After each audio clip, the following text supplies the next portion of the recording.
Bon dia a tothom. Agraïm en primer lloc la presència dels nostres ponents d'avui i el públic assistent.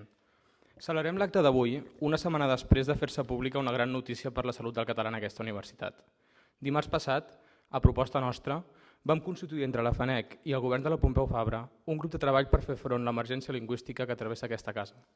Durant 6 sessions, repartides en 6 mesos, establirem d'una vegada per totes un mètode per obtenir dades fiables sobre llengua de docència.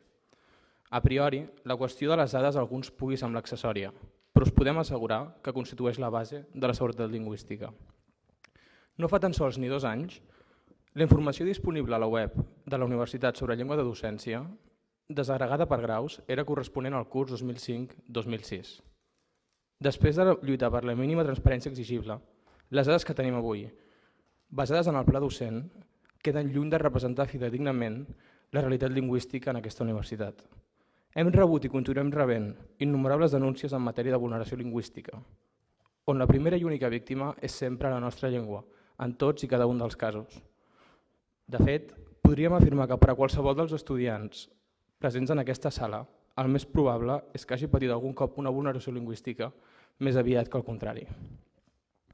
Avui, però, quasi 2 anys després, acordem amb aquell mateix govern realitzar el que ha estat la nostra opció des d'un bon principi, conduir un estudi basat en una mostra amb totes les garanties estadístiques. A més, també farem una altra cosa tan necessària com inèdita en aquesta universitat, que és dissenyar polítiques de garantia a llarg termini que permetin, com a mínim, assegurar que el català no cedirà més al castellà en cap dels nostres graus. Els catalans diem sovint que està bé el que acaba bé. I és per això que no podem fer més que celebrar el canvi de rumb d'aquest govern, agraint en especial la col·laboració inestimable de la vicerectora per projectes per a la docència Cristina Jalpí. No sempre han mostrat la predisposició en la matèria que, modestament, crèiem que els corresponia, però al cap i a la fi el que compta és que han estat a l'altura de les circumstàncies. I és que segurament el que passa amb el català sigui, en bona part, un gran problema de conscienciació. L'acte d'avui respon a aquesta qüestió. Els ponents amb què comptem són científics de la llengua o persones que al llarg de les seves carreres professionals hi han tingut una estretíssima relació. El senyor Josep Maria Virgili ha estat durant 43 anys, que es diu ràpid, professor de català a l'escola i és impulsor del grup Coiner i membre del Cercle Vallcorba. La senyora Laura Borràs, doctora en Filologia Romànica, fou directora de l'Institució de les Lletres Catalanes i ha servit als catalans com a consellera de Cultura. Per últim, la persona que conduirà l'acte, Diana Coromines, és doctora en Traducció i Interpretació i també és membre del grup Coiner. Les seves dilatades trajectòries en matèria lingüística són, per tant, indubtables, però per sobre de tot són 3 persones que s'estimen profundament la seva llengua. I és que segurament allò més necessari per abordar el problema que tenim entre mans sigui això, l'amor a la llengua. Necessitem lingüistes i literats que, com vosaltres, se l'estimen, però també professors, catedràtics i estudiants que se l'estimin per defensar-la a les aules i a l'acadèmia. I per què no, també botiguers que la puguin sustentar al carrer, però sobretot el que necessitem són polítics que se l'estimin suficientment com per poder promoure-la i blindar-la normativament. I parlant de política, convé remarcar que els ponents aquí reunits no tenen per què combregar les seves tendències polítiques. De fet, segurament no ho facin, però comprenen la necessitat d'unir esforços en els grans assumptes del país i actuen en conseqüència. Això, Diana i Laura, us honora. Sense més dilació, per tant, cedeixo la paraula a la Diana perquè enceti aquest col·loqui. Estarem ben atents a les vostres paraules i, sobretot, a les vostres conclusions. Moltes gràcies.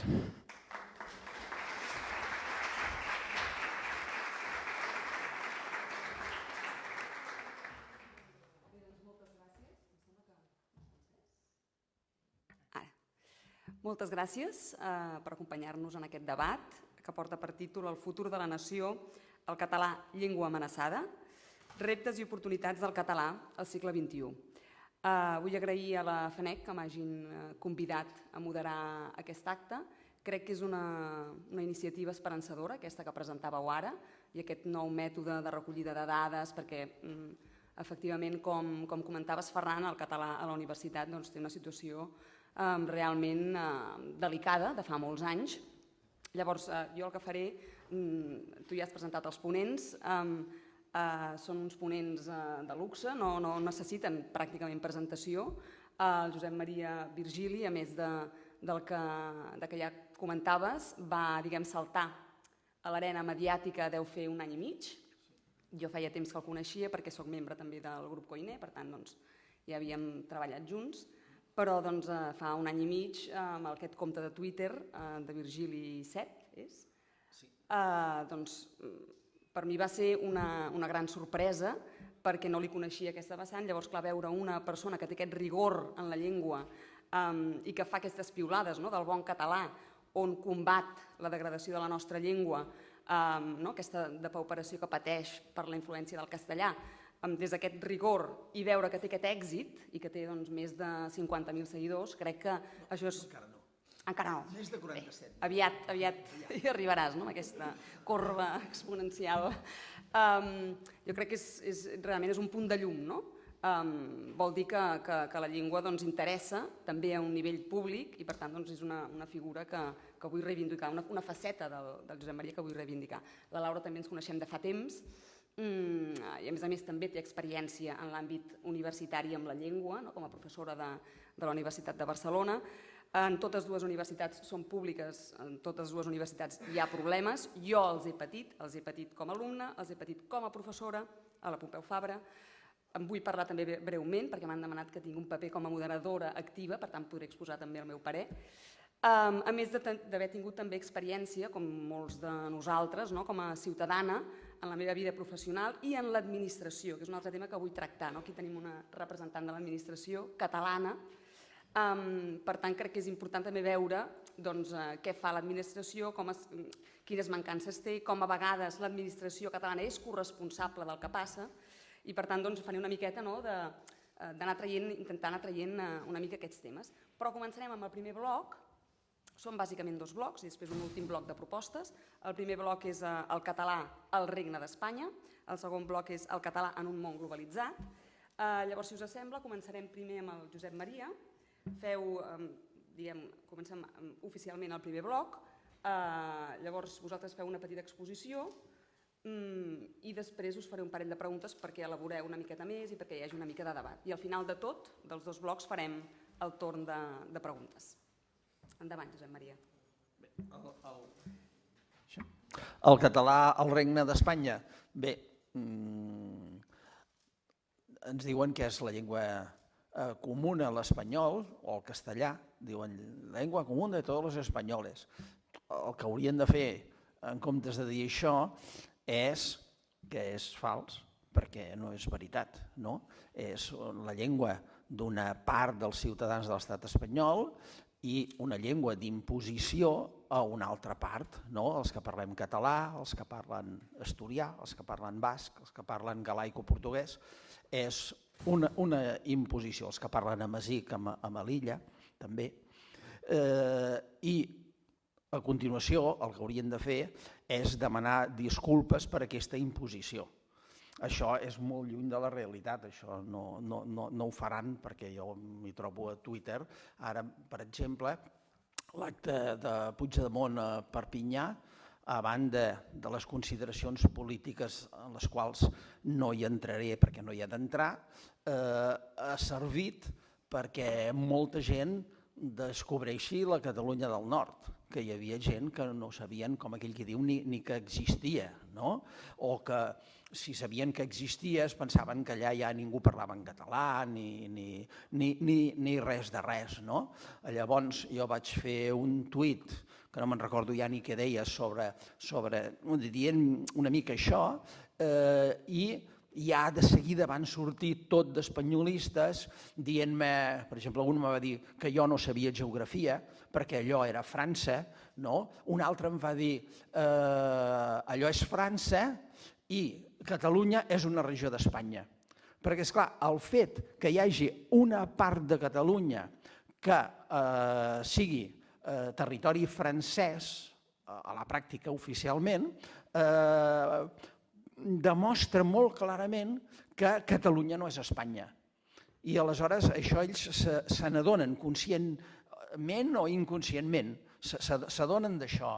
Aleshores els incomoda molt això que hi hagi un territori català fora de l'estat espanyol. I per aquest motiu doncs ho han de negar.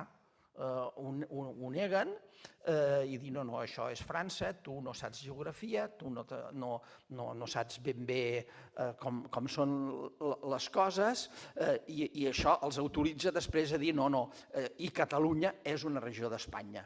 Clar, si Catalunya la concebem globalment, aleshores es veu clarament que Catalunya no és una regió d'Espanya, és un territori parcialment ocupat per Espanya, juntament amb els altres països catalans, juntament amb el País Valencià i les Illes Balears, i aquest tros de Catalunya, que també el van ocupar durant un parell o tres de segles, però que després el rei Felip IV va decidir cedir-lo, per mitjà del Tractat dels Pirineus, a cedir-lo a l'estat francès, perquè a la Guerra dels Segadors ens traïssin i després de la batalla de Montjuïc ens retiréssim el suport que havíem tingut de la monarquia francesa. Clar, això per ells és molt important perquè els desmunta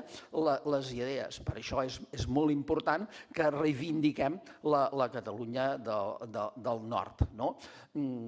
Quina esperança podem tenir per la llengua catalana dintre de l'estat espanyol? Cap ni una. Ara, malgrat taules de diàleg, malgrat gestos, jo ahir vaig rebre una carta, una lletra, millor dit, de la Seguretat Social, com a persona retirada que soc, d'un ministre que em sembla que és de Podemos, si no ho tinc mal entès, i aquella lletra era redactada exclusivament en castellà. I això que els de Podemos, que diu que són els que ho entenen, és a dir, que no tenen ni la delicadesa de dir, escolta'm, si aquesta persona és català, li adreçarem aquesta lletra, si més no en versió catalana i en castellana. Per tant, la sensibilitat que té l'estat espanyol per la cultura catalana, ja sabem quina és, fins i tot quan manen els que suposadament diuen que això ho entenen. Ja no diguem quan manen els que són directament els nostres enemics. És a dir, quan ja manen els que manaven abans, que ja són declaradament contraris a la nostra cultura, aquests que parlen tant de la llengua comuna, dels espanyols, que és el castellà i tot això, que ja ho coneixem, llavors és menys 100, i quan manen els altres és menys 10. Però de positiu res de res. És a dir, l'actitud és la mateixa que l'estat francès. Moltes vegades es diu, clar, a la Catalunya Nord el català té tants problemes perquè l'estat francès és agressiu contra les llengües diferents del francès, en canvi aquí respireu més perquè, esclar, teniu la sort que l'estat espanyol això ho comprèn més bé. No. Per mi és una qüestió de gruix. Clar, penseu que la Catalunya Nord té una grandària semblant a la província de Girona, em sembla que, si no ho tinc mal entès, i esclar, són una minoria, molt minoria, i esclar, en ser una minoria tan petita, tenen aquest problema.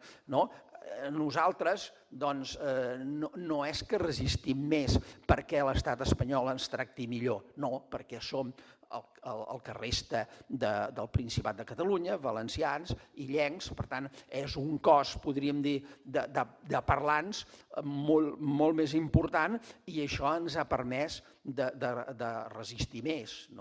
Per això, precisament, com que els catalans del nord tenen aquest problema que són dintre de l'estat francès una minoria, tan minoria, ells se senten molt còmodes integrant-se dintre de la catalanitat de tots els catalans, de tots els catalanoparlants. I nosaltres els hauríem de fer molt de costat en això. Jo m'he trobat anar per Catalunya Nord amb altres catalans del sud, no? I parlar-los en francès, directament. Persones que sabien francès i que quan entren a Catalunya Nord es posen a parlar en francès, no? I d'altres que no sabien francès, perquè no tothom en sap de parlar en francès, que quan aquella persona veien que no els entenia, els parlaven en castellà. Els parlaven en castellà, els catalans del nord, que saben tant de castellà la majoria de la gent com puguin saber de portuguès o d'italià. No? I dic llengües romàniques, no diré xinès. No? Però per què la reacció dels catalanoparlants quan el nostre interlocutor no ens entén, en comptes de no ho sé, indicar-ho amb gestos, senyalar, etc., no? Perquè si aquella persona és de parla francesa i ella és de parla catalana, doncs clar, aquí no hi ha canvi de llengua possible, perquè el castellà no és una llengua comuna en aquest cas, no? Aleshores has de fer gestos o indicar-ho d'alguna manera. No, això no ho fan, es passen al castellà i es pensen que el castellà l'entén tot el món, que el castellà és la llengua universal, que parlant en castellà ja ho tens tot resolt.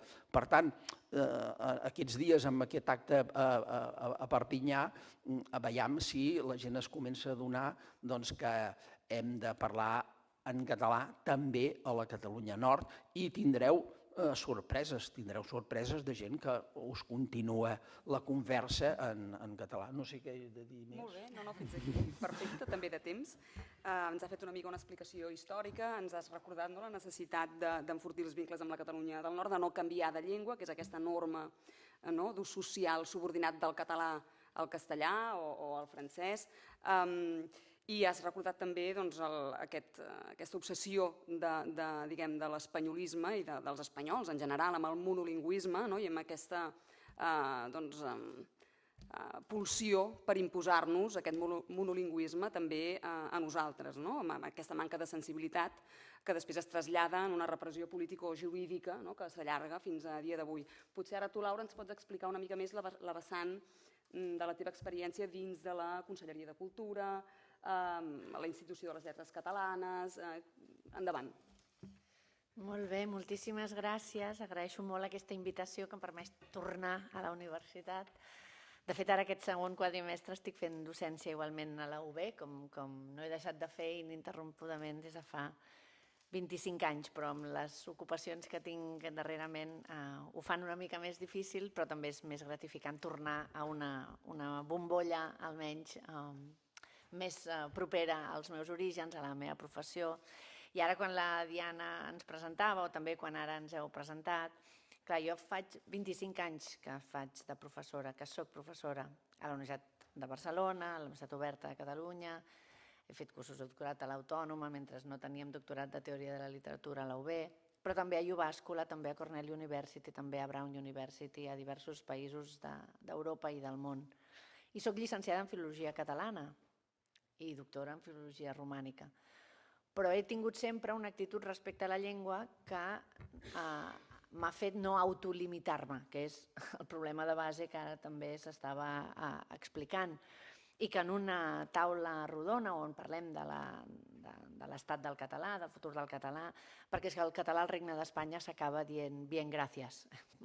És a dir, la situació que més ara jo puc veure en primera persona també sent al Congreso de los Diputados és que és invisible, que és inaudible, que és prescindible, que és menystenible i és menystinguda, menyspreada, perquè vivim en aquesta construcció de considerar que és un estat plurinacional i plurilingüístic, però els mateixos que diuen que són un estat plurinacional i plurilingüístic no permeten, per exemple, que es pugui fer servir aquestes diverses llengües d'aquestes suposades diverses nacions al lloc on resideix la sobirania nacional, com és el Congreso de los Diputados. I, per tant, això sol ja és una declaració d'intencions que és absolutament contundent. Que no es pugui fer servir una llengua allà on hi ha la representació de la sobirania popular doncs és veritablement un contrasentit o no, o és molt eloqüent realment amb quin valor donen aquesta plurinacionalitat i aquest plurilingüisme. Però jo volia fer esment d'aquesta meva trajectòria en relació a la llengua perquè hi ha una aspiració legítima dels parlants de qualsevol llengua, que és aspirar a fer vida en la seva llengua, vida normal en la seva llengua, en tots els àmbits, també l'acadèmic. I per tant, també reivindicar aquesta qüestió per nosaltres, pels catalans, ha estat un cavall de batalla que a dia d'avui, jo ara només parlaré de l'experiència com a professora, no com a alumna, perquè jo era alumna de filologia catalana. Clar, hauria estat molt dramàtic que m'hagués trobat problemes estudiant filologia catalana. Per tant, només parlaré d'aquests 25 anys com a professora. I en aquests 25 anys com a professora, ja també quan estaves començant els estudis doctorals per fer una tesi doctoral, doncs ja hi ha aquests tics que es veuen des dels propis professors que et diuen no, però tu vols fer una tesi, jo en el meu cas vaig fer una tesi sobre la bogeria a l'edat mitjana, estudiant textos literaris i miniatures de manuscrits. Jo soc medievalista de formació. I em deien, per què no ho fas en castellà? La pregunta és, per què no ho fas? És a dir, els impulsos i les induccions són a que ho facis en castellà, pensant que t'anirà millor, perquè arribarà més gent, perquè podrà veure-ho o llegir-ho més usuaris. Jo sempre he fet la meva reivindicació dels drets lingüístics fonamentals i, per tant, també reivindicava la meva capacitat i el meu dret a tenir vida acadèmica normal també en català i, per tant, a poder fer la meva tesi doctoral en català, perquè com que jo vaig doctorar-me en filologia romànica em deien ja no cal que ho facis en català. Com sobreentenent que si jo feia la meva tesi doctoral en filologia catalana ja era normal que ho fes en català, però tenint en compte que feia una cosa de literatura comparada, doncs per què no ho feia ja en castellà? Que no em sentís presonera, quan en realitat jo el que volia era sentir-me lliure en la meva pròpia llengua. I per tant vaig fer la tesi doctoral en català i vaig tenir el títol de doctor europeu, va ser el primer títol de doctorat europeu que hi havia justament al Departament de Filologia Romànica, de la UB, en català, fent la tesi en català, i en anglès, i en francès, i en italià, i en totes les llengües que per tenir el títol de doctor europeu has de poder acreditar que saps i que has hagut de fer recerca en aquests diversos països i els membres del tribunal i la defensa de la tesi, tot va en correspondència. Ho dic perquè començant en l'etapa acadèmica, que és la que també suposo que us afecta a molts, i he vist que en el Parlament inicial hi havia aquesta reivindicació de com a dia d'avui encara hi ha una vulneració de drets lingüístics tan importants quan es tracta del català, doncs és extraordinàriament preocupant encara, tot i les mesures que hi ha hagut i que demostren que encara fan falta, que fem feina, però que en fa falta fer-ne molta més. Durant els primers 15 o 17 anys que vaig fer classe a la UB, en els primers 10 minuts de classe, algú em demanava ¿podría dar la clase en castellano, por favor? I clar, ja l'any que fa 15 ja saps, ja vas rodada, la resposta. La meva resposta sempre era podria, però no voy a hacerlo. Perquè podria, parlo castellà perfectament, per tant podria fer la classe en castellà. Però aleshores explicava el per què. No deia això i continuava, explicava el per què i deia, perquè jo pugui fer classe en català, ha costat molt que es pugui normalitzar el fet de fer classes en català. Però és que, a més, aquesta assignatura, que és una troncal obligatòria dels estudiants de filologia, hi ha 10 grups. En aquell moment hi havia 10 grups, 5 al matí o 6 al matí i 4 a la tarda. Dels 10 grups, 2 eren en català, un al matí i un a la tarda. I en el que era en català hi havia estudiants que demanaven que es canviés la llengua i que es fes en castellà. Un any, fins i tot, durant els primers 15 minuts, 5 persones em van demanar que canviés de llengua. 5. Primer punt perquè al costat era un Erasmus, l'altre perquè tal... Vull dir, 5 persones. I al final jo pensava, no sé, això és una broma, ara sortirem en el... no sé. I vam sortir, sí, vam sortir un lloc, que llavors no hi havia Twitter, si no haguéssim sortit de Twitter, però hi havia el racó català, encara existeix, de fet, el racó català. Perquè sabeu què fan els professors quan els demanen podria fer la classe en castellà? Miren els estudiants i diu, algú té algun inconvenient? I què fem els catalans? Mirem, no? Ningú diu res. Llavors, el professor canvia de llengua. I que canvi de llengua no és només que canvi de llengua en aquella classe, perquè això ja vol dir tot el curs. Vol dir que, clar, l'any següent ja prepararà les classes en castellà, i ja escriurà els articles acadèmics en castellà, i ja farà vida acadèmica en castellà, i el català l'haurem bandejat i l'haurem anat apartant entre nosaltres. Però saber quins són els drets lingüístics dels parlants et dona força, t'apodera per poder dir, no, miri, és que hi ha classes de català per persones que venen, que són Erasmus, o persones que el vulguin aprendre, etc. No? Ja hi ha recursos. I al final d'aquesta 5a vegada que em van dir que canviés en català, jo vaig dir, bueno, però com és que m'ho demanava un noi català al final, eh? Dic, però per què em demanes que no t'ha semblat bé aquesta explicació de tot el que he fet? Diu, no, es que a mí me han dicho que sus clases son las mejores, entonces, claro, yo quisiera que se hicieran en castellano. Dic, pues mira, vas a aprender catalán y vas a aprender teoría de la literatura, 2 por el precio de 1. No? Ja li vaig dir per tancar la discussió, però a l'acabar doncs, vaig parlar amb tots aquells estudiants que volien que canviessin de llengua, perquè jo els explicava que estaven vulnerant els drets de la resta de persones que s'havien matriculat a aquella assignatura sabent que s'impartiria en llengua catalana i que poden canviar d'aula i, en canvi, obliguen al professor i a la resta dels alumnes a canviar de llengua. És a dir, és tan senzill com, amb una assignatura troncal, canviar d'aula a la mateixa hora, a més.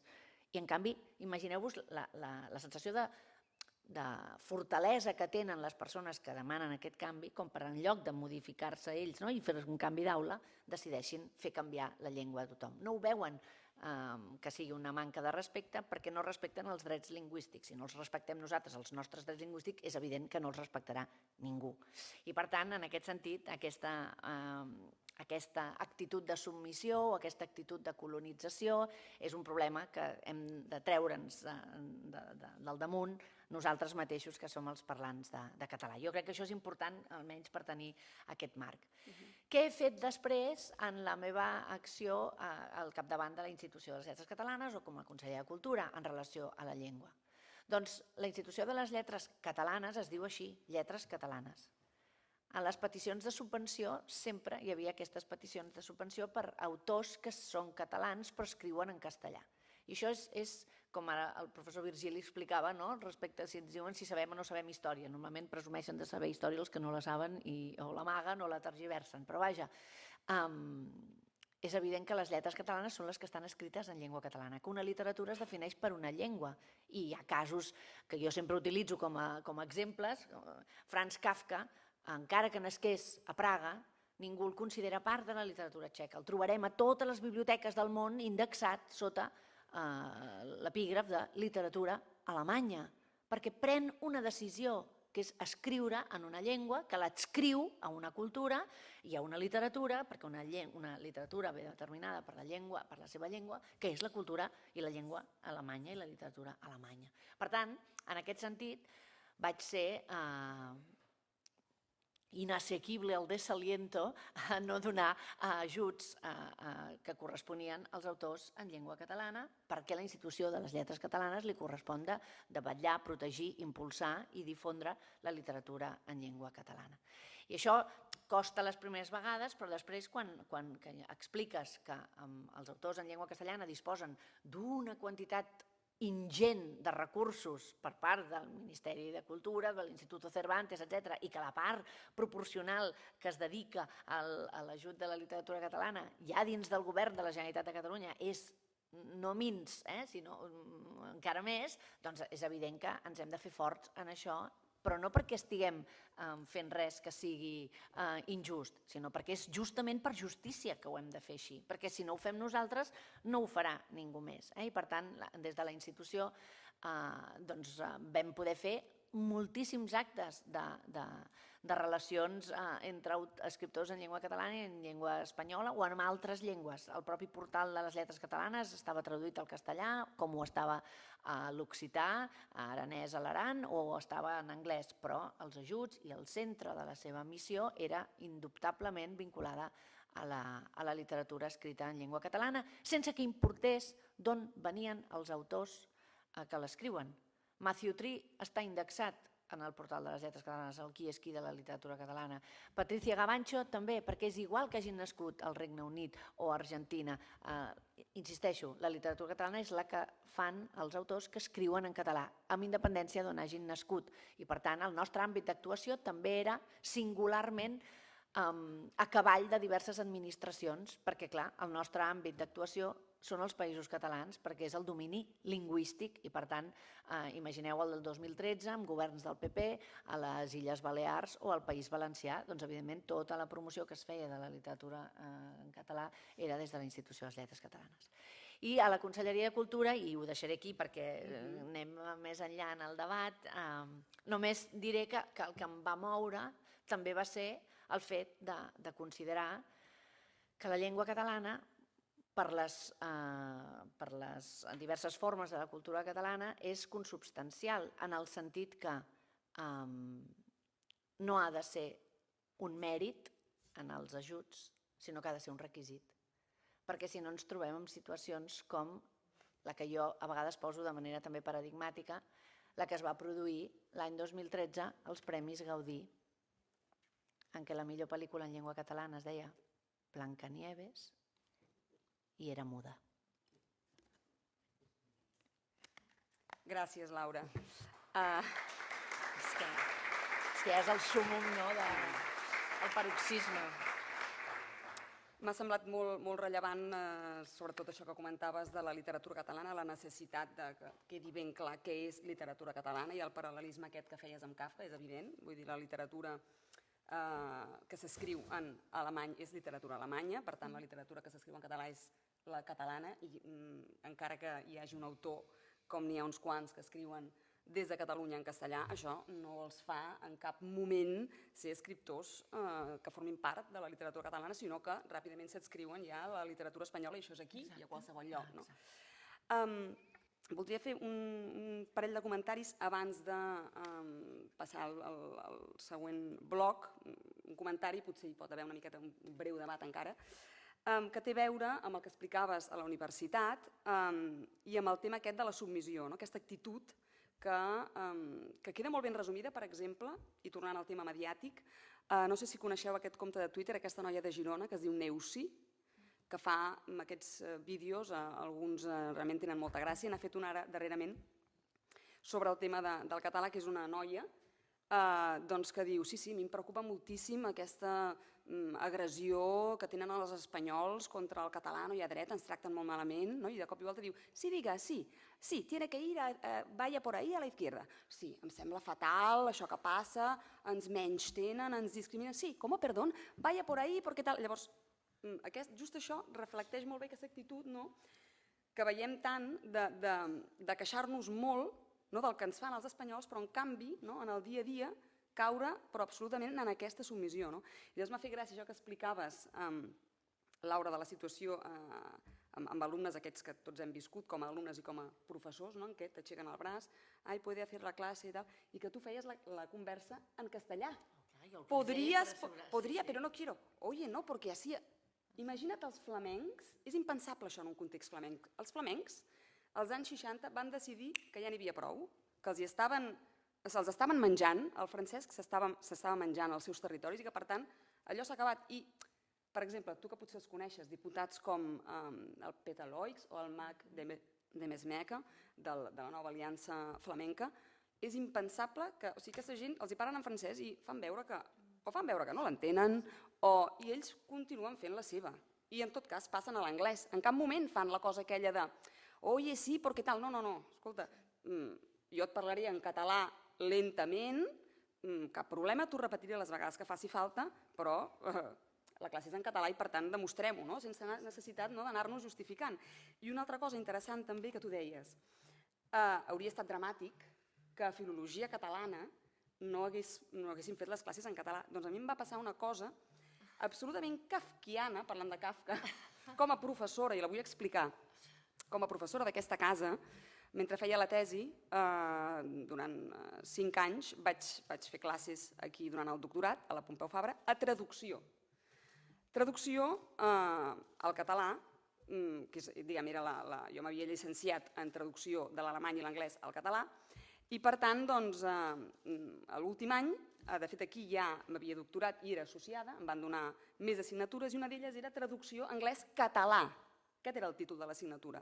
Doncs arribo, jo tenia un grup gran i seminaris i la professora de l'altre grup gran i els seus seminaris, a l'acabar la classe, se'n van apropar uns alumnes y em diuen, no, es que nosotros somos de fuera, no sé qué, tal, claro, es para que nos hagas unos ejercicios, nos prepares unos ejercicios de traducción al castellano. I dic, no, l'assignatura es diu traducció anglès-català.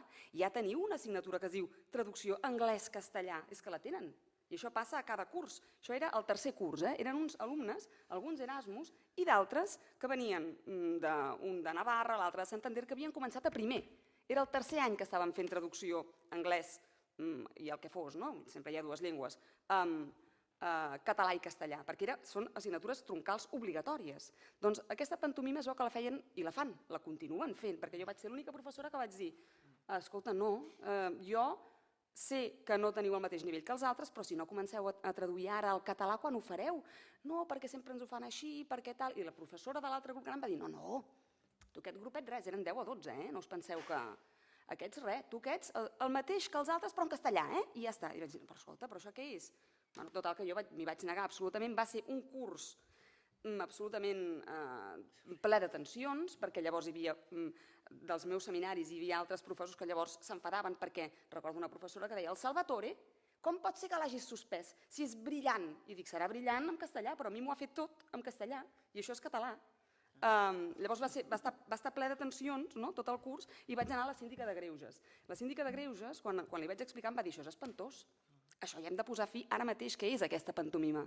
Doncs si us penseu que va servir de res, no, perquè llavors quan ell es va informar i li van dir no, això va així i punt, perquè si no, vés a saber, perdem clients, el que sigui. No van enlloc, la meva queixa. Per tant, realment la situació a la universitat pública és molt greu i aquí també l'administració què ha de fer? Vull dir, la nostra administració també hi té una part de responsabilitat. Què pot fer la nostra administració? Què ha de fer perquè això no passi? És complicat, Jo també he viscut situacions en les quals aquest cas teu hauries d'estar totalment emparada pel fet que l'assignatura es digués traducció al català a l'anglès, o sigui, és que és diàfan, no?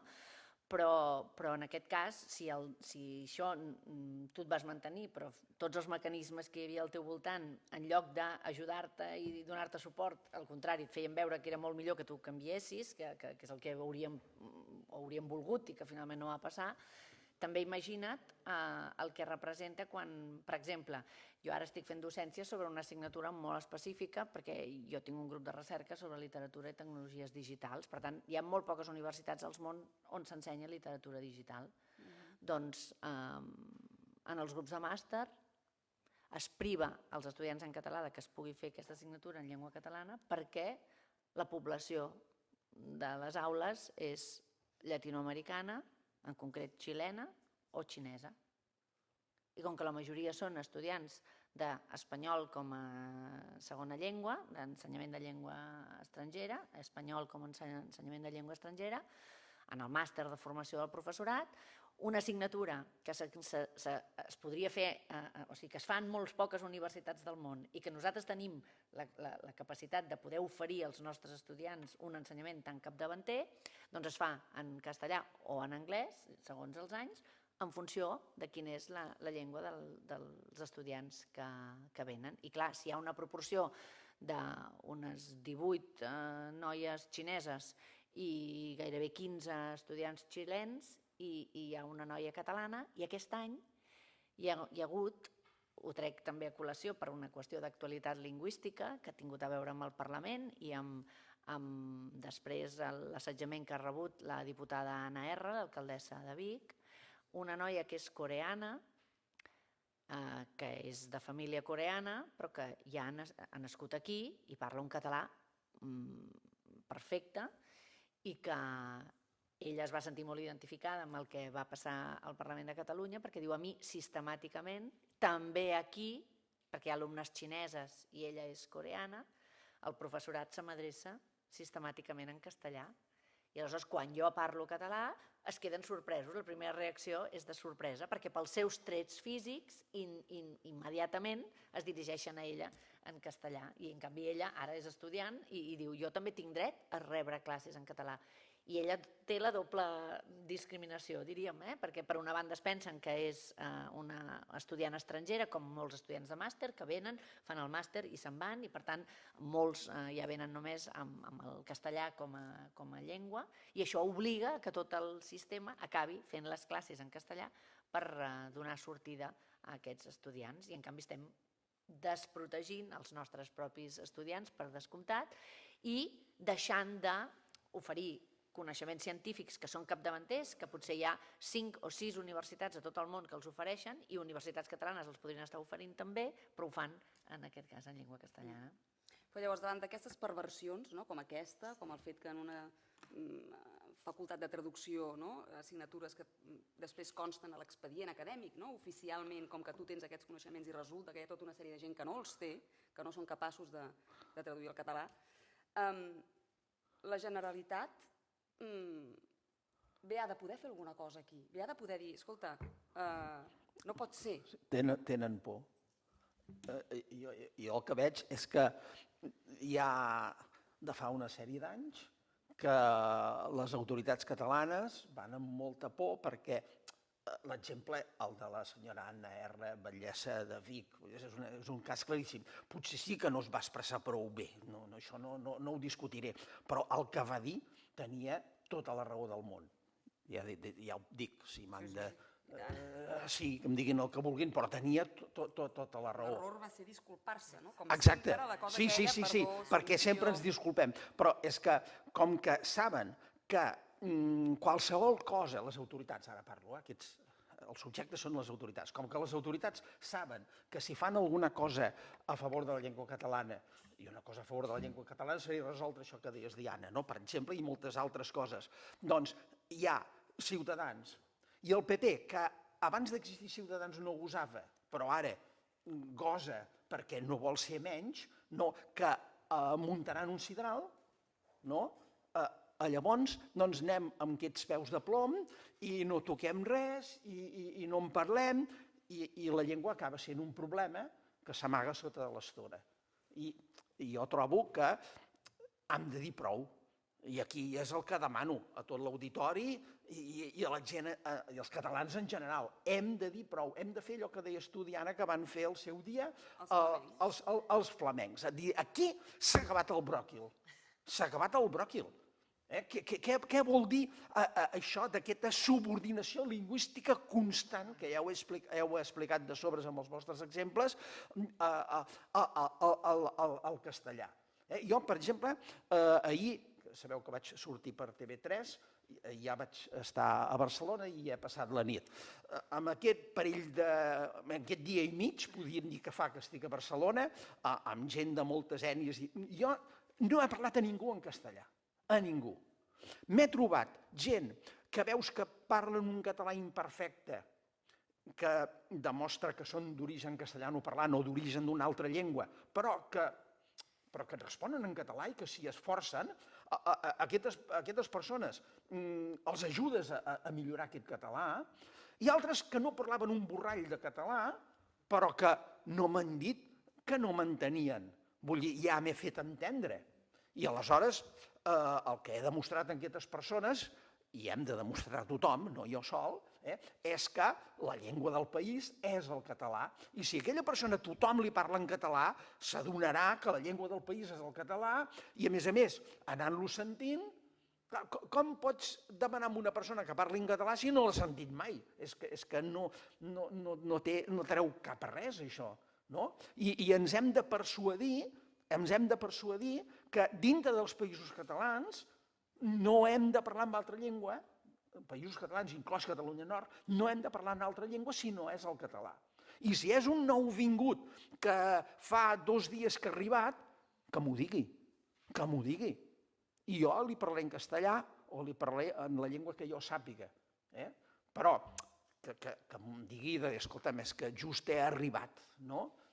Però això d'anar canviant sistemàticament de llengua, gent que després te'ls trobes a autocars que van a manifestacions independentistes, però que amb un altre independentista castellanoparlant del costat se li adrecen en castellà.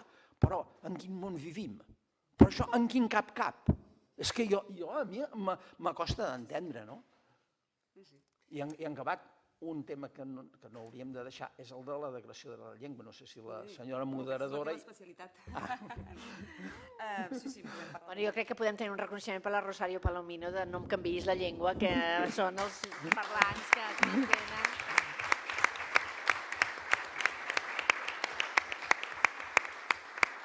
El que és trist en aquest cas és que sigueu vosaltres, la gent de fora, que ens ho hagueu de demanar. Això és el que és trist. Sí. Perquè aquesta actitud d'anar sempre perdó, i citant Lorca i Cervantes, perquè no ens diguin...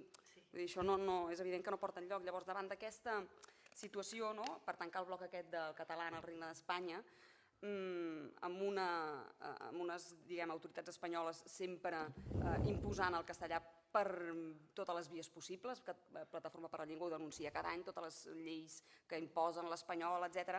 Però que, i aquí sí que des del meu punt de vista, perquè per la meva experiència més ho he viscut, vull dir en primera persona, per tant, l'administració catalana no aprofita, i això ho vivim tots, el marge que té, perquè hi ha una llei de política lingüística, hi ha una llei del Codi de Consum que no es compleix i que la Generalitat no fa res per sancionar-ho, sinó hi ha sancions, hi ha bones intencions.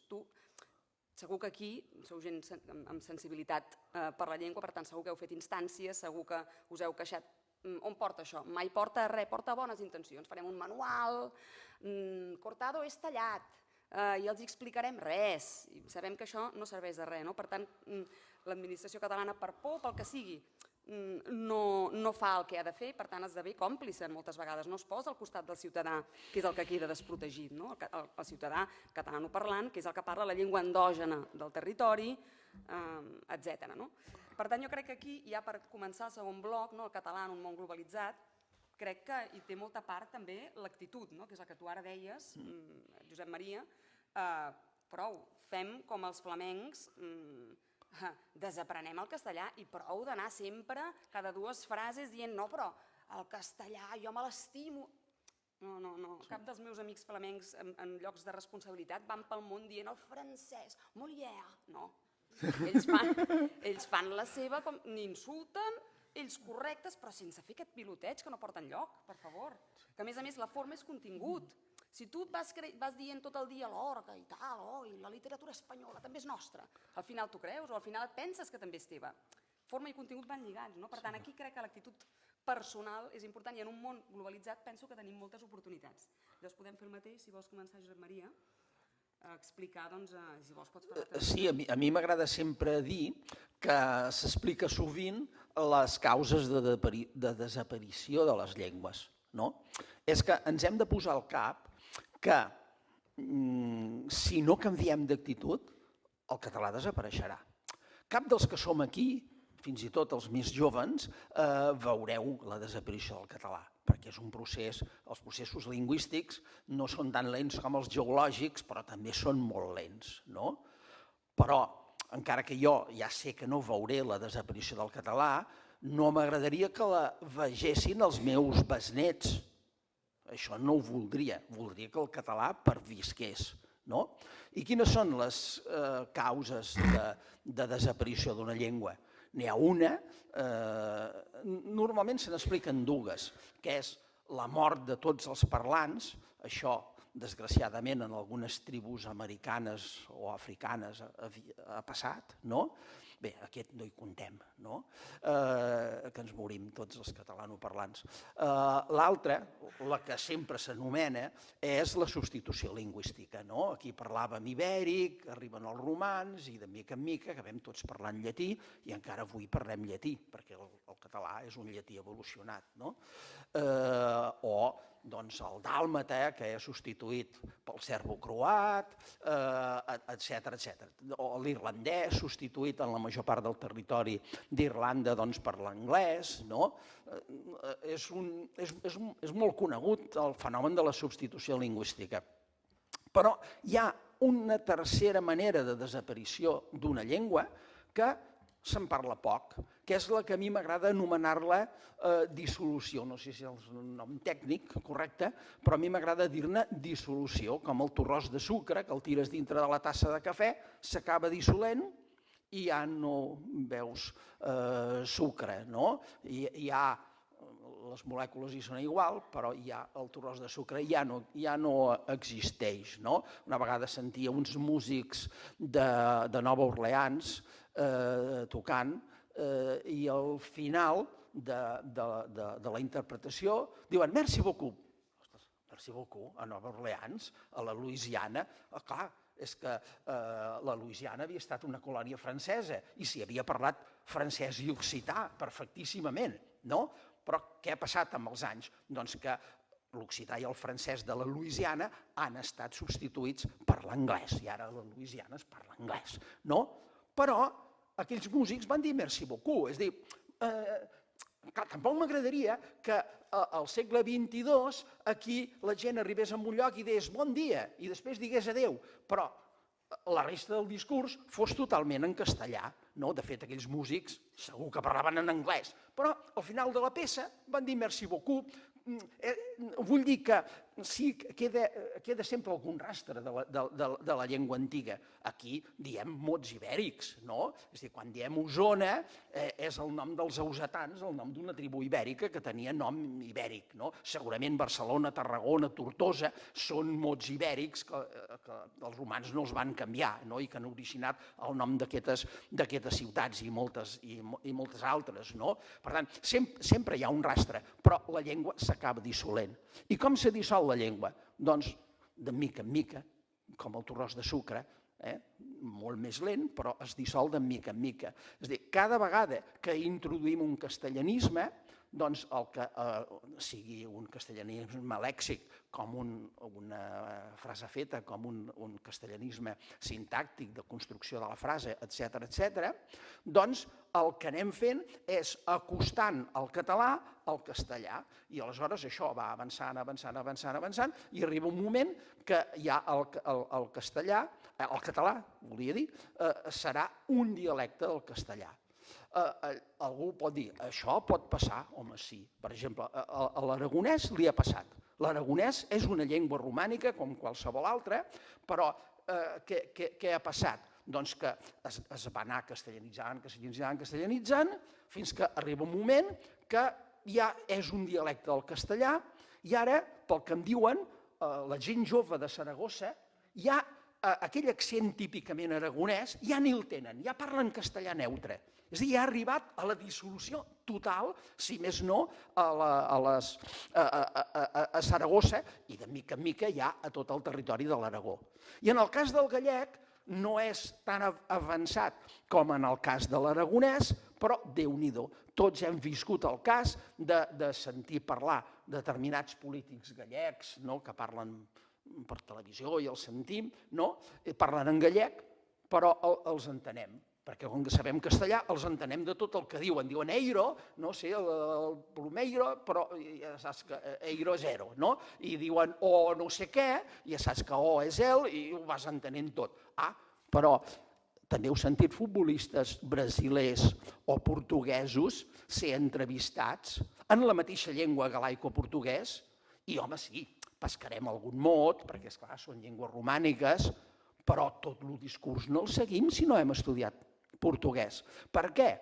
Perquè brasilers i portuguesos parlen galaico-portuguès no castellanitzat, no? És a dir, l'autèntic, podríem dir, no? Però com que els gallecs, aquest procés que també comencem a viure els catalans, doncs és molt més avançat, doncs clar, ho entenem tot. Vol dir que el gallec ja es va dissolent dintre del castellà, cada vegada és un gallec més acastellanat, acabarà sent un dialecte del castellà, vaja que li passarà com a l'aragonès, li passarà com l'aragonès si no s'atura. I el català, evidentment, no es troba en la mateixa situació del gallec, és una situació més allunyada, però els que parlen catanyol cada vegada van acostant-se a convertir el català en un dialecte del castellà. A vegades m'he trobat gent que em diuen però és que, per exemple, si tu introdueixes el castellanisme maco, que és majo mal pronunciat, que hi ha gent que es pensa que és un mot catalaníssim, maco, perquè diuen, i de quin mot castellà ve? Perquè és clar, en castellà no diuen maco, no? No diuen maco, però diuen majo. És a dir, llavors els nostres avis que no sabien pronunciar la jota castellana ho van convertir en maco, no? Si tu dius maco, no dius el mot català correcte. A vegades et trobes gent, no, és que si introduïm aquest altre mot enriquim la llengua, tenim més mots. No l'enriquim. Cada vegada que TV3 diuen vivenda, no diuen habitatge. És així de senzill, perquè no poden agafar, dir una notícia i dir les vivendes, o altrament dits habitatges, no sé què. No, si diuen vivenda, i per tant no diuen habitatge. Per tant, què fan? Empobreixen la llengua. Quan jo era jovenet, un se comprava una bicicleta i deien, quina bicicleta més ferma? Deien això, quina bicicleta més ferma que t'has comprat? Ara, quina bicicleta més ferma no ho sentirem dir a ningú. Direm, quina bicicleta més maca o quina bicicleta més xula. És a dir, els castellanismes corresponents. Per tant, com que es diuen el castellanisme, ferma, que és un dels mots catalans possibles, per dir molt bonic, molt satisfactori, doncs aquest mot s'oblida. Fins i tot xula, després ahir ho vaig sentir a Catalunya Música, no t'ho perdis, Joan Vives. Diu, ara la nostra companya, no recordo el nom, era la mitja part d'un concert, allò que reposen els músics, i mentrestant, com que és a la ràdio, doncs diu, ara la nostra companya no sé qui us posarà unes músiques molt xules mentre esperem que reprengui el concert. No? Xules, mira, i anant posant castellanismes, i jo em demano, i això quan s'aturarà? Perquè, esclar, amb aquest criteri de dir, com que la gent ho diu, ho posem al diccionari, ho anem acceptant. I per tant, quin dia aturarem el procés d'anar introduint castellanismes? Perquè a mi també me critica, no, és que tu reclames que es diguin mots que fa molts anys que no es diuen, etc. Bé, fa molts anys que no es diuen. Dijous passat jo vaig fer una conferència parlant d'aquests temes a Mont-roig del Camp i el mot que vaig fer servir una mica per il·lustrar això mateix que us dic va ser, perquè n'havíem parlat, va ser el mot quarto. Bé, quarto és un castellanisme, evidentment, no? Però ara l'han canviat per habitació, i habitació fins i tot és el diccionari, però és un altre castellanisme, habitació. Amb aquest significat, atenció, el mot habitació ja el diu Ramon Llull, s'ha dit sempre el mot habitació, però no significa unes 4 envans, no significa quarto, habitació. Significava el fet d'habitar en un lloc. Ramon Llull diu habitació, diu la meva habitació en aquesta ciutat ha durat 2 mesos, per exemple, això m'ho invento, això ho podria dir Ramon Llull, però no amb el significat de quarto no deia pas habitació. Per tant, tant quarto com habitació, malgrat que habitació sigui el diccionari, són 2 castellanismes. I què fan aquests 2 mots? Bé, quarto ja no ho diu gairebé ningú, perquè ja tothom ha vist que és un castellanisme, però tothom diu habitació. I què hem aconseguit? Doncs que el mot català genuí no es digui. I m'hi he mirat de no dir-lo, perquè ara us diria, i quin és el mot català genuí? Cambra. Cambra. Allà a Mont-roig només ho va endevinar un senyor, va dir cambra. I quan se va acabar la conferència va venir i em va dir una cosa que a mi em va agradar moltíssim que me la digués. Em diu, ma mare, jo soc de Coll de Jou, una vila molt petitona que hi ha a prop de Mont-roig, jo soc de Coll de Jou, i ma mare i mon àvia sempre deien la cambra. Tens la roba a la cambra amunt, la cambra avall. Ara qui diu cambra? No ho diu ningú. A casa meva encara ho diem. Però ho hauria de dir tothom. Per tant, jo la reflexió que vull fer, és que acceptar castellanismes no enriqueix la llengua, l'empobreix. Perquè acceptar habitació amb el significat de cambra fa que moltíssima gent no digui cambra. I cambra és, a més, un mot internacional, perquè està relacionat amb xambra i, per tant, amb càmera en italià, etc. Clar, és com el mot regal, un altre castellanisme, amb el significat d'una cosa que et donen, no? És un altre castellanisme. I ara tots són regals amunt, regals avall, no? I com se diu? El mot regal existeix en català, existeix, però no vol dir això, vol dir una altra cosa.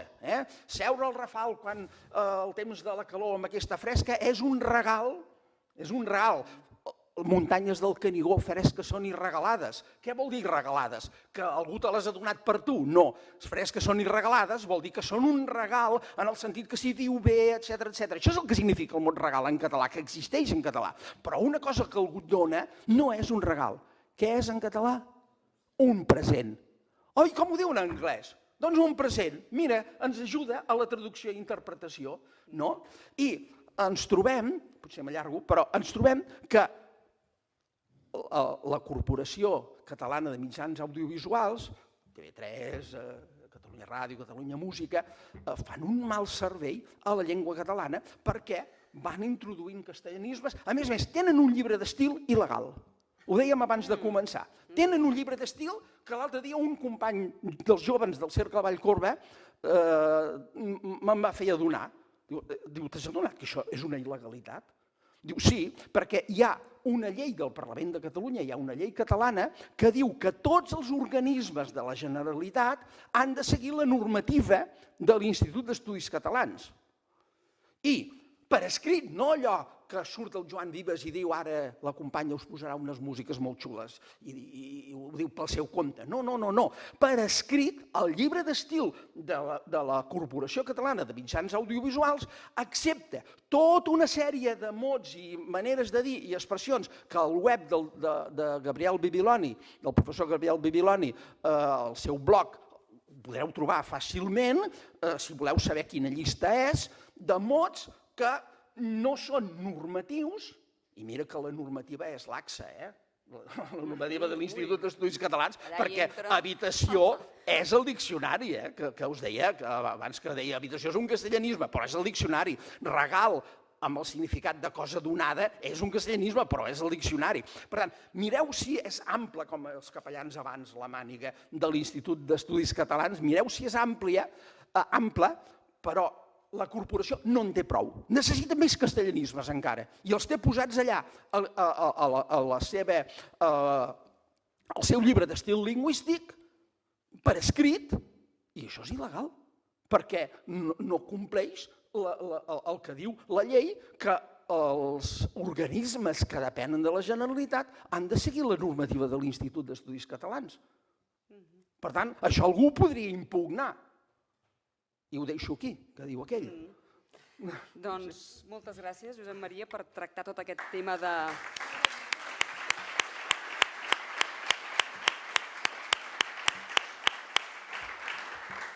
tot aquest tema tan rellevant de la depauperació lingüística i sobretot també recordant que molts d'aquests mots no són estranys. Moltes d'aquestes paraules, cambra, present, són paraules que a més ens apropen a llengües del nostre entorn. Vull dir que no estem parlant una paraula estranya del segle XV que ningú entenderà. Si em permets només un afegitó,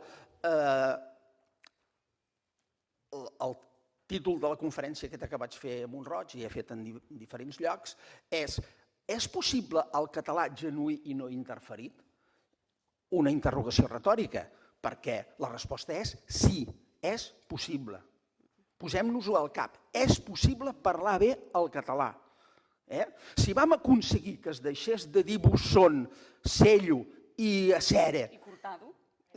Exactament. I hem aconseguit que ara ja poca gent diu aquests castellanismes i es diu amb el corresponent català, per què no podem aconseguir que no es digui bloquejar i es digui blocar, per exemple?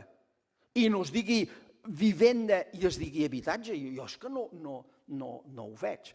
I l'altra cosa, si em permets, també seré curt, també em trobo gent que em diuen però és que les llengües evolucionen. Això és una cosa que ja és mortal. És que les llengües evolucionen. I l'exemple que dic, en català antic se deia dix, és a dir, ell dix. Després, es va canviar i es va dir ell digué. Ara ell digué, ho diuen a l'Horta de València, es diu literàriament, però en general, què diem avui? Ell va dir. Per tant, tenim dix, digué, va dir. Això no ho combat ningú, és l'evolució de la llengua, és l'evolució natural de la llengua.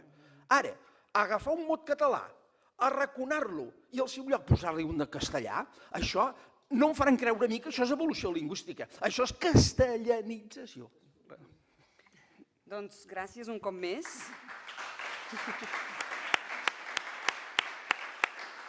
També ara començarem amb el torn de preguntes, per apel·lar també al sentit de la responsabilitat, en aquest marc més potser de l'actitud individual, que crec que lliga amb aquest bloc del català en un món globalitzat. Què podem fer nosaltres? Perquè crec que ens dona moltes oportunitats i potser tu, Laura, ens en pots parlar també una mica, perquè més amb el teu màster, el teu projecte dins de la universitat té a veure bastant també amb el que ofereix internet, etcètera. Quins avantatges ens dona? Exacte, jo em vaig decidir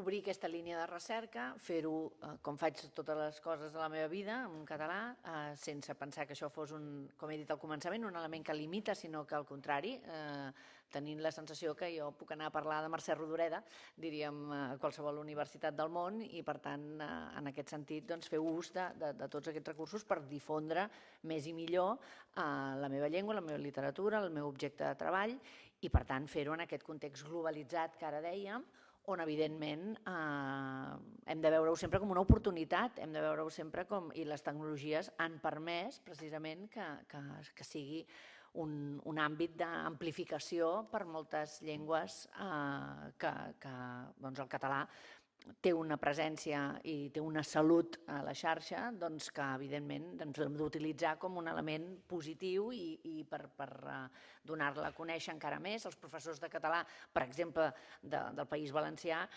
noten un canvi molt important a partir que es pot utilitzar la xarxa i tots els programes i tota la feina que hi ha hagut d'anar proporcionant continguts en llengua catalana que, com qualsevol professor de llengües en qualsevol llengua, en català en teníem menys o érem més limitats i que per tant amb la xarxa pots utilitzar totes les tecnologies de la comunicació globalitzades per utilitzar-les des d'un punt de vista docent. I per tant jo sempre he utilitzat la xarxa amb aquesta possibilitat i el meu màster era un màster de literatura en l'era digital que es feia en llengua catalana on hi havia estudiants de tot el món.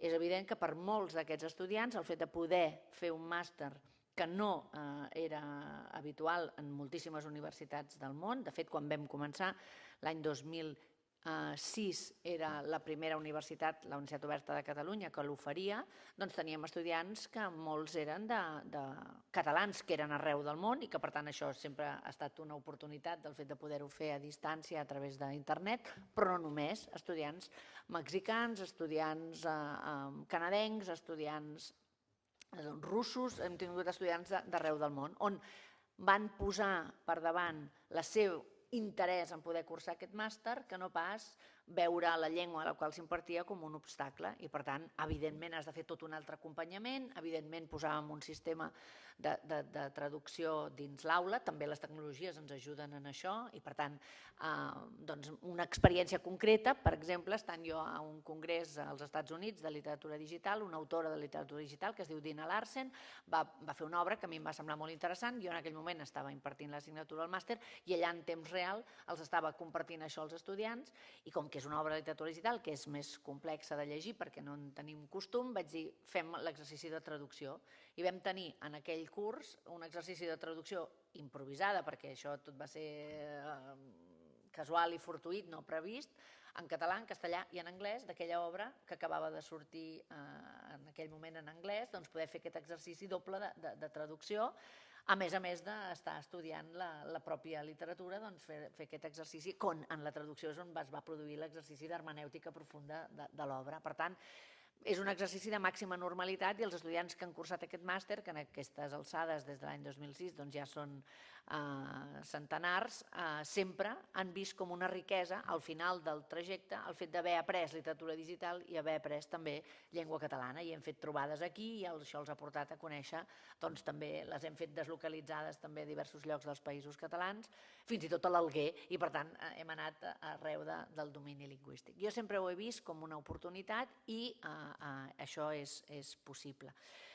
El que passa és que quan parlem de l'utilització de la llengua, i avui no hem entrat en el debat, i em sembla bé, perquè hi ha tantes coses per parlar, i ara estàveu més en la qüestió de la degradació de la llengua.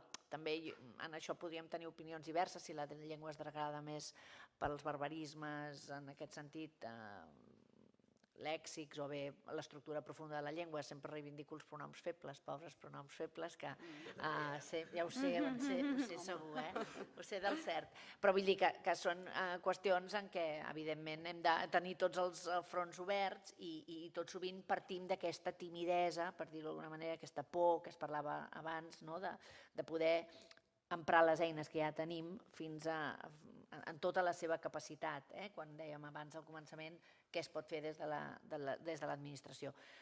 L'occità és llengua oficial a Catalunya. Les dues llengües pròpies de Catalunya són el català a tot el Principat i l'occità a l'Aran. És a tot arreu, efectivament, és a tot arreu. Però té problemes per sobreviure a l'Aran, imagina't a la resta del Principat. Jo, per exemple, vaig posar la bandera occitana, la Conselleria de Cultura no hi era fins al juliol del 2018, quan hi vaig entrar.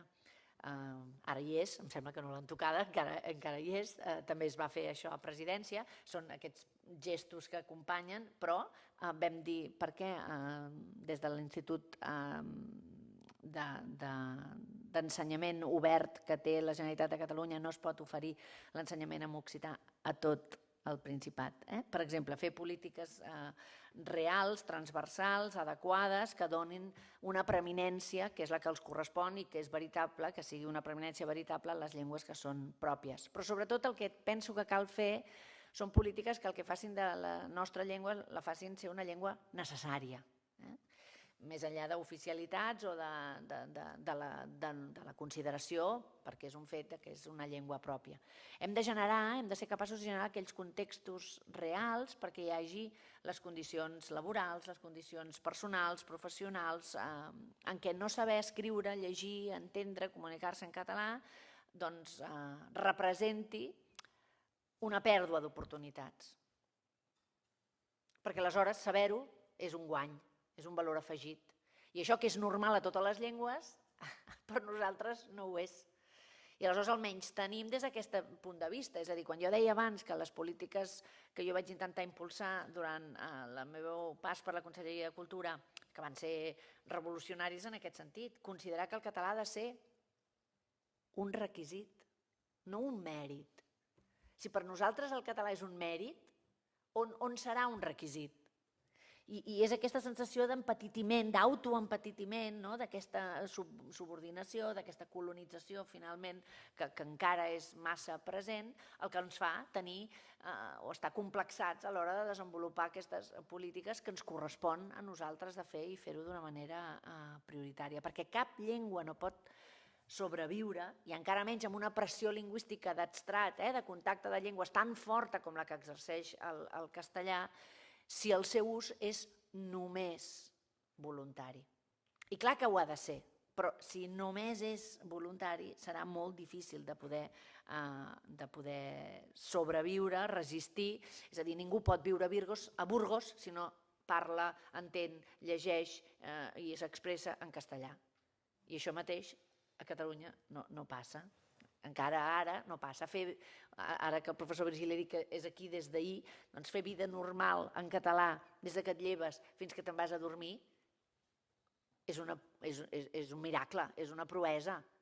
tots i cadascun de nosaltres, a Barcelona almenys, vivint a la ciutat de Barcelona, des que et lleves fins que te'n vas a dormir, no pots aspirar a que tothom, a que t'atengui en un establiment, sigui de naturalesa que sigui, un forn, et parli en català, ni tan sols t'entengui, ja no que et parli, ni tan sols t'entengui. Per tant, aquesta és la realitat que tenim. Però Laura, llavors, propostes concretes, ja per anar tancant, propostes concretes des de l'administració per acabar amb tot això que estem parlant tota l'estona, aquesta situació en definitiva de desemparament del ciutadà. És una desempara absoluta. Perquè a més a més és que jo m'he trobat treballant a l'administració... Micròfon, perdona. Jo m'he trobat, treballant a l'administració en el típic conflicte en un restaurant que no t'entenen i que tu dius allò, no, tenim una sala reservada, no estàs parlant de filosofia, no t'entenen. Jo em queixo a l'encarregat, llavors què em vaig trobar? Era una reunió a Diplocat, amb el Raül Romeva, llavors conseller d'Exteriors. La Conselleria d'Exteriors no es va posar de part meva, es va posar de part de l'hotel, que es van indignar que jo m'hagués queixat perquè jo reclamava que m'atenguessin, o sigui, que m'entenguessin, no que em parlessin, que m'entenguessin. Vull dir que aquesta situació de desemparament arriba al punt d'això, que hi ha vegades que et trobes que la teva administració, en lloc de protegir-te, és que a sobre despista i encara et renyen i no hi tornis perquè, escolta'm, vull dir que és gros. Llavors, estem tots d'acord, hi ha una situació, diguem, de desemparament davant d'aquesta ofensiva, però l'ofensiva ja la coneixem, portem 3 segles, i continuar sempre queixant-nos amb això, per tant, propostes concretes per part de l'administració per posar fi a això i per donar un marc on el ciutadà catalanoparlant, que és, insisteixo, el que parla la llengua endògena del país, es trobi en aquesta situació absolutament desemparada. Jo darrerament vaig fer una pregunta al Congreso de los Diputados, perquè sabeu que va haver el cas d'aquest ciutadà belga que parlava català que no va ser humiliat i vexat a l'aeroport de Barcelona. Llavors, les estadístiques sempre són sorprenents, perquè deuen ser d'un altre planeta, no són d'aquí, perquè m'han dit que el 90% dels agents que treballaven a l'aeroport parlaven català. Jo sempre em dec trobar els de l'altre 10%. Suposo que a vosaltres també us passa, que sempre ens trobem l'altre tant per cent. I llavors sempre troben, quan fas les denúncies aquestes, jo aquesta l'he fet en seu parlamentària, vull dir que en aquest sentit ja em coneixeu i sabeu que sóc inflexible amb aquestes qüestions, però sempre hi ha aquestes excuses que són de mal pagador i ja ho sabem clarament. Jo, si em permets, abans d'acabar, com que estàveu parlant també de la degradació de la llengua, i jo he parlat del que jo he fet com a política que he impulsat, i em sembla que és molt clar. Parlar de mèrit o parlar de requisit és diàfan en aquest sentit, perquè això per totes les línies d'ajuts a la cultura catalana, no només a la literatura, que ja es feia per descomptat, que és el que he explicat abans amb la institució, però sí que estem en l'edifici Mercè Rodoreda i sabeu que la Mercè Rodoreda, quan va escriure La plaça del Diamant, no va guanyar el premi que hauria hagut de guanyar. I finalment, perquè Joan Fuster ho va escriure a Joan Sales, l'editor del Club dels Novel·listes, amb Xavier Bengarel, va escriure a la Mercè Rodoreda per demanar-li llegir la novel·la. I un cop la va llegir, va quedar absolutament fascinat, li va escriure una carta on també parla de llengua. I hi ha un moment en aquesta carta en què li diu que és una obra mestra, etc., i li parla de la Colometa i li parla de l'estil. I aleshores diu, només gosaria fer una reserva a l'ús de mitja dotzena de paraules que resulten inversemblants en la boca de la Colometa. Suposo que vostè les hi ha posades en la creença ben errada que són obligatòries. Són les següents. Poso a continuació les que jo li aconsello. I diu, vídua, i ell li recomana viuda. Enterrament, ell li recomana enterro. Vorera, ell li recomana acera. Globus, ell li recomana globo o globo. És difícil decidir-ho, ja ho consultaríem amb en Coromines o amb en Moll. Li diu, cambra, ell escriu cambra, i ell li recomana quarto o dormitori, segons que s'hi dormi o no. Condol, no ho sé gaire, vostè havia posat pèsam, que és com la gent ho diu, i després ho ha esmenat per condol, que no ho diu ningú, almenys a la menestralia de Gràcia. De totes les paraules, la que fa més estranya és globus, amb la seva pedantesca desinència llatina. Li diu això Joan Sales a Rodoreda. Rodoreda li torna, li escriu i li diu: faci el favor de deixar totes les paraules que jo havia escrit. I deixa cambra, i deixa vorera, i deixa el carrer, aquí no ho diu, però al carrer, ella diu el carrer Pelai, i ell diu, és que aquí ja no en diu ningú, tothom diu carrer Pelaiu. Això li diu Joan Sales. Clar, la Rodoreda viu exiliada, ella és a Ginebra, i Joan Sales viu aquí i fa un projecte en el qual el que vol és generar una editorial per poder oferir productes en català quan la gent ja està consumint literatura en castellà. I per tant vol una literatura que la gent pugui fer-se seva. I li sembla que l'estil que utilitza la Mercè Rodoreda amb aquestes paraules, amb aquests mots que ja no es diuen i que la tenacitat, en aquest cas no només de la Mercè Rodoreda, per descomptat, però que ha fet que nosaltres ja no diem el carrer Pelaiu i no diem acera, no diem aquestes paraules que ella es va mantenir, ho dic per la cambra, perquè ha sortit la cambra i ha sortit. I això mostra aquest debat que sempre s'ha tingut viu dins la llengua, però que li pregunten a la Mercè Rodoreda, bueno, però és que vostè, clar, com recorda la Catalunya que va deixar? I ella diu, catalana. I jo crec que ja està tot dit. Jo tinc una entrevista a l'ICATE, em sembla que a quina hora? Ostres, val. Obrim el torn de preguntes? No?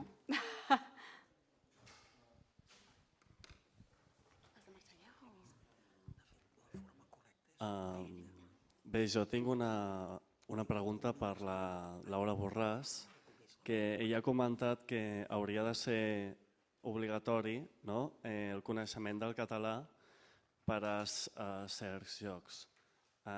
Jo hi coincideixo, però el problema és que jo soc del Baix Llobregat i me les conec totes. Llavors, una de les que fan és que fins i tot per entrar a l'administració catalana a vegades demanen nivell de català i el que fan és adjudiquen el seu títol de l'ESO i el seu títol de batxillerat.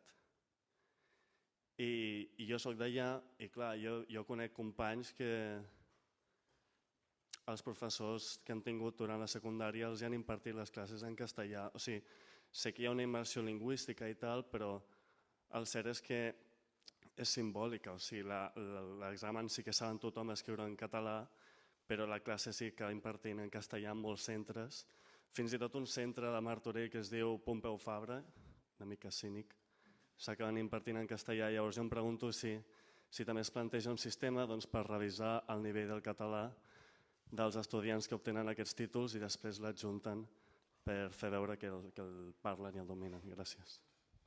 Bé, jo dic que no és que... Mira, per exemple, perquè així farem més via. N'hi havia una altra, no? Per aquí? No, per aquí ja està. Fem dues i les conjuntes i ja està. Val, dues. Bé, lo primer... Ara, ja està. Lo primer, dir que la meva àvia sempre deia xapurreo, i aquesta paraula sembla que no és castellana, que és nostra, és xapurreig, no? No ho sé, però té pinta de que sí, perquè la meva àvia tenia unes paraules molt antigues i molt castellanes, molt andaluses, i mai havia vingut a Barcelona. En canvi, la meva mare sempre li havia dit coses que havia après aquí, que ella no entenia millor, però que les havia adaptades. Potser la llengua també és conviure i anar-la expandint també és parlar i és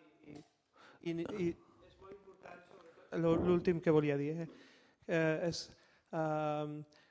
sobre el que has dit abans, Josep Maria. Hi ha un senyor a la copisteria de casa meva, al costat de casa meva, allà mateix la legislació sobre la llengua catalana als comerços. La té posada allà dalt, a la vista de tothom, perquè tothom que entri el pugui veure. I un dia li vaig preguntar per què ho tenia allà i va dir, perquè és la llei. I suposo que nosaltres també tenim el problema que necessitem la llei perquè ens ajudi nostra llengua i aturar aquelles mancances que té la pròpia llei que ens impedeixen que es protegeixi davant d'intents d'usurpació, i ho dic amb delicadesa, d'aquelles persones que no tenen bona fe o bona voluntat davant del sacrifici i la cultura dels altres, perquè això és cultura, és una cosa que ens ve de darrere. Crec que hi acabo. Lo que volia dir sobretot és, el que volia preguntar, millor dit, és, ja sabem que estem defensant la llei, però què és el que passa? Per què nosaltres som competència de l'estat espanyol davant la cultura? Perquè és el que sembla que passa, que tinguem por de que ens diguin alguna cosa quan fem el que és correcte per defensar el nostre dret. Aquesta és la pregunta. Ja t'ho miraré, això de xapurreig, si t'ho diré. Moltes gràcies, Laura, por mencionar la campanya No em canvies la llengua, que és una campanya de catalanoparlants nascuts a diferents països del món que reclamem que per la nostra apariència llatinoamericana, asiàtica o en general estrangera o per el nostre accent, no se'ns canvia la llengua. Estem orgullosos de la nació catalana, volem viure plenament en aquesta Catalunya preciosa, hermosa, que ens enamora cada dia en els països catalans. Nosaltres volem continuar aportar el nostre granet de sorra per protegir la nostra llengua, la llengua que ens agermana, que ens uneix i que ens iguala. Important, els catalanoparlants autòctons, mai canvieu la llengua, perquè cada vegada que canvieu la llengua, el missatge que ens doneu als que venim de fora és no cal que t'esforcis, amb el castellà ja tens prou. No canvieu la llengua, sisplau, perquè el missatge és brutal. El missatge és... Fa 2 dies em vaig trobar un noi cubà i li pregunto quants anys portes aquí? I em diu, que és taxista, em diu 17 anys. I li pregunto jo, per què no parles català? I diu, em va dir clarament, perquè no m'ha calgut. M'ho diu en castellà. Clar, perquè tothom li canvia la llengua a aquest home. I les noves persones que van arribant, és molt important que nosaltres hem d'exercir, hem de ser 10 milions d'activistes de la nostra llengua. De res servirà que des de la Generalitat es gasten milions d'euros en campanyes si nosaltres individualment renunciem a la nostra llengua. No és qüestió de dalt a baix, és de baix a dalt. Nosaltres, cadascú de nosaltres. No canviant la llengua, estem visquent a Catalunya i no hem de canviar la llengua. És corresponsabilitat de tots i cadascú de nosaltres. Gràcies.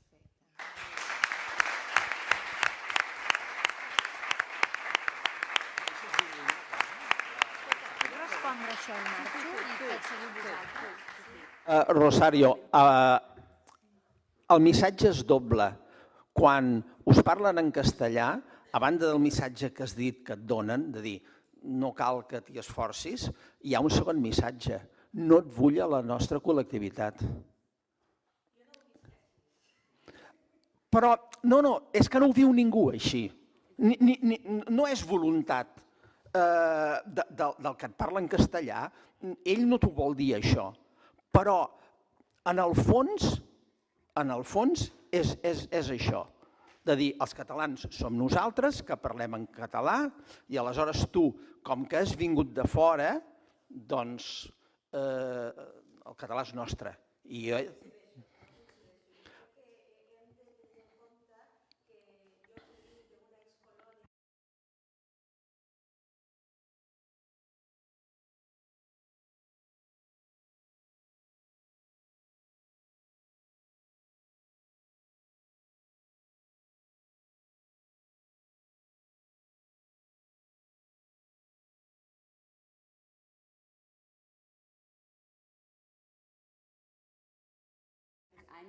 I no se n'adonen que indirectament és com si et diguessin que tu estàs exclòs de la comunitat catalana. Sí, indirectament, no, indirectament d'acord, sí. No en són conscients, però és com És la realitat. Jo responc un moment, és que he de sortir a fer una entrevista i després... Què? Vale.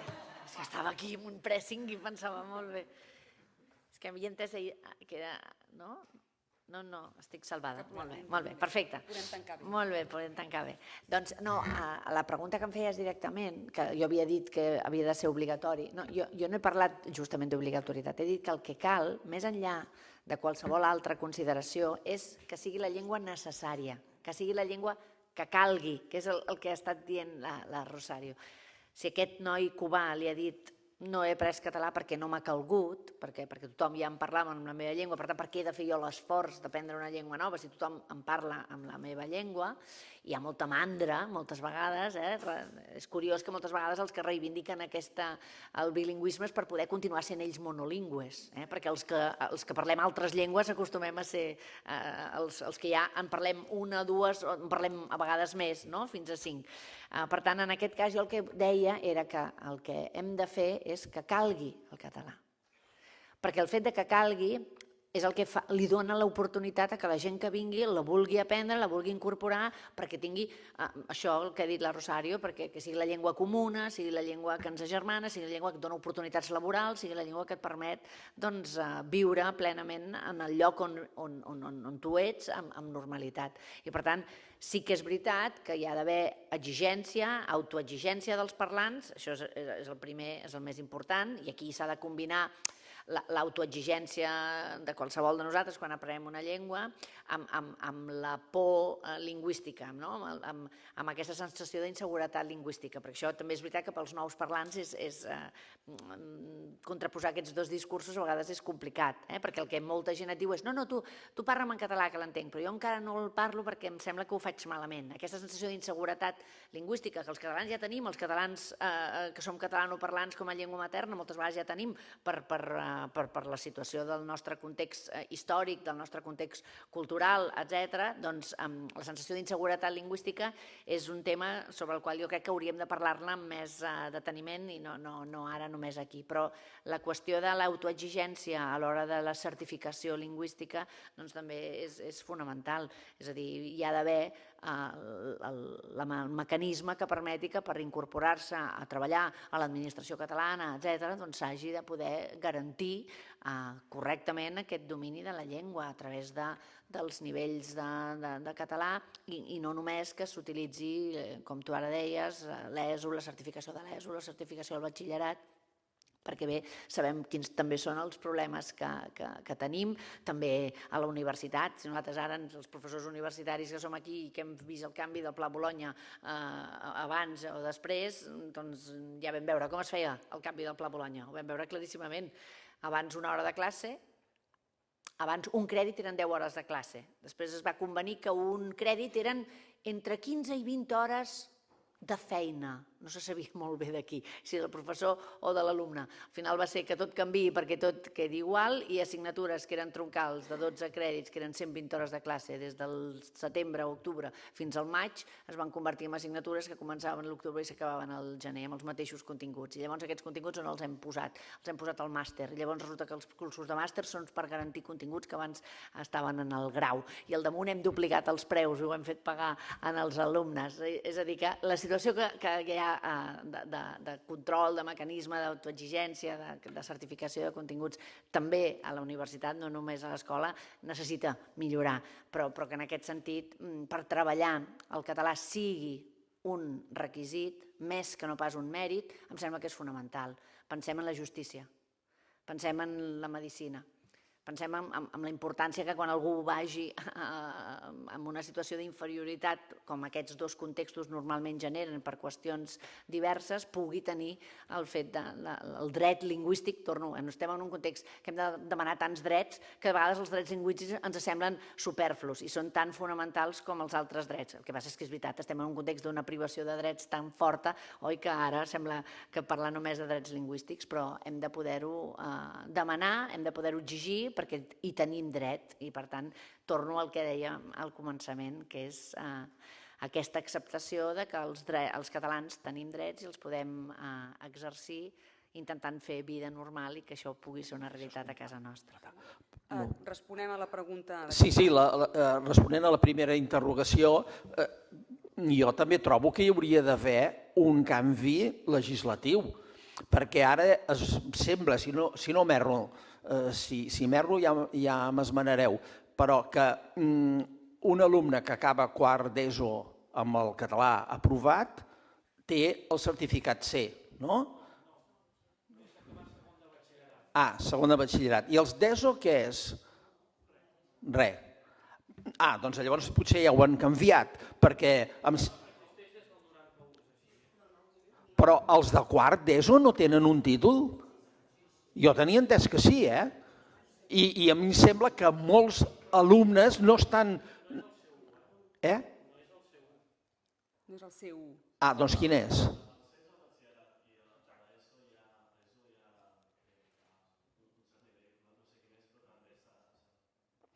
Vull dir que a vegades passa que una persona que ve del carrer per atreure's aquell certificat ha de fer uns exàmens força dificultosos i després un alumne que a la millor no sap gairebé fa fins i tot els exàmens en castellà o en sap molt poc, però com que acaba o respon l'examen en castellà, però com que respon bé, doncs ja li donen un certificat que no sé si se'l mereix. Jo no sé si se'l mereix. Potser la interrogació anava en aquesta línia, no? Potser.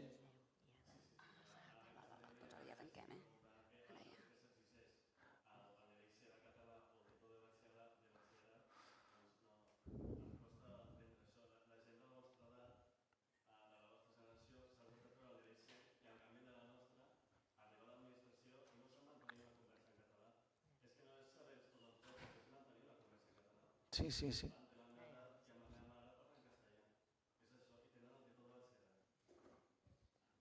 Sí. Doncs això també és una cosa que s'hauria de revisar. Doncs bé, deixem el debat aquí. Hi ha una altra pregunta encara, no? Segur? Un comentari o...? Breu, molt breu, Àngels? Després d'escoltar tot el que heu anat dient i de veure el que fa anys que veiem, jo penso que ens hauríem de proposar 3 coses.